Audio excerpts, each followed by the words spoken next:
Moi! Nopea unboxingi, koska nyt tuli aika siistiä kamaa. Northern Lightilta sain sadetakin, joka on oikeasti vedenpitävä. Ei ihan niin perusjuttu kuin ensiajatuksella uskois. Tässä on 20 000 millin vesipilariarvot, tää oikeasti pitää vettä. Tää on 260 grammaa, ei mikään semmonen niinku verenmakuisuussa ultralight, mutta oikeasti kevyt. Ja katsotaan vähän mitä tää on syönyt. Ja mikä tekee ikään kuin vedenpitävästä sadetakista jotenkin ihmeellisen asia? No se, että monet sadetakit yrittää olla hengittäviä. Ja silloin kun sä yrität tehdä hengittävää sadetakkia, niin sä joudut jossain kohtaa tekee kompromisseja sen vedenpitävyyden kanssa, ja sitten todellisuudessa ei ne kuitenkaan mitään hengitä. Ei ne hengitä siinä määrin, kun sä ehkä haluaisit niitä sitten oikeasti lopulta hengittävä. Se, millä sadetakki saadaan hengittäväksi, on se, että siellä on vetoketjut kainaloissa. Yksinkertaista. Hei, katsotaan miltä tää näyttää. Ensimmäinen huomio. Kattokaa noita vetoketjuja. Nyt on mielenkiintoinen. Nämä on oikeasti vedenpitävät vetoketjut. Katsotaan tosta.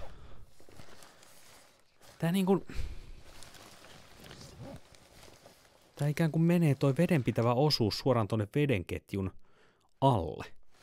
Mutta ei millään tavalla juutu tai jumitu siihen, mikä varmaan tarkoittaa sitä, että tää ei muutenkaan jumitu siten, kuten moni ultralight sadetakki helposti menee se ohut materiaali sinne tonne vetoketjun väliin. Tosi mielenkiintoista. Katsotaan vielä miltä tää näyttää, jos tää vähän heittää jopa päälle.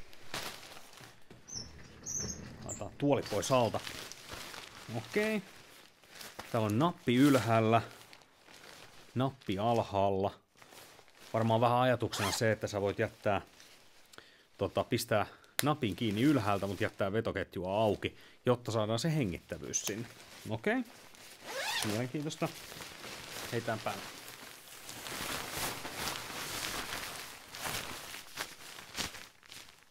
Hihansuut. Tää on kiva, että näissä on pieni kiristys.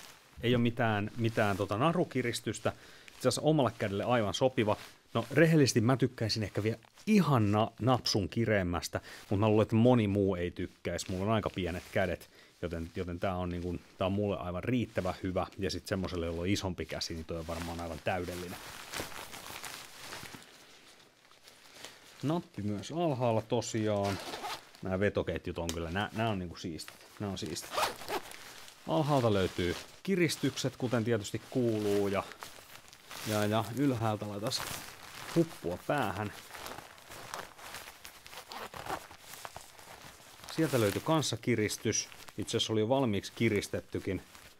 Se on niinku just passeli omaan päähän, ja tää tulee tosi ylös saakka, eli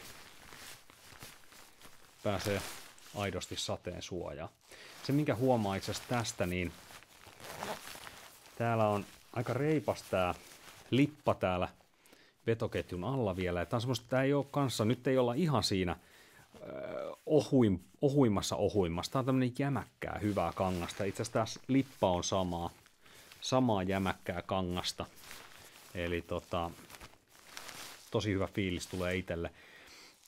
260 grammaa on mun mielestä kevyt sadetakki. Mun ei tarvi sitä viimeistä 50 grammaa tai viimeistä 80 grammaa siitä enää viilata.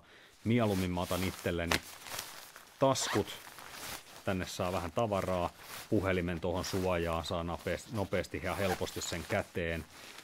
Vähän laadukkaammat vetoketjut, lipat. Niin mä kannan ihan mielelläni sen ylimääräisen 50 grammaa tässä yhteydessä. Yes. Ja täältä löytyy luonnollisesti tuuletusaukot. Avataan sinne loppuun saakka. Sieltä päästään vähän tuulettelemaan. Näin. Ja tuolta löytyy logo. Northern Light. Hyvältä vaikuttaa. Ei muuta kuin sate.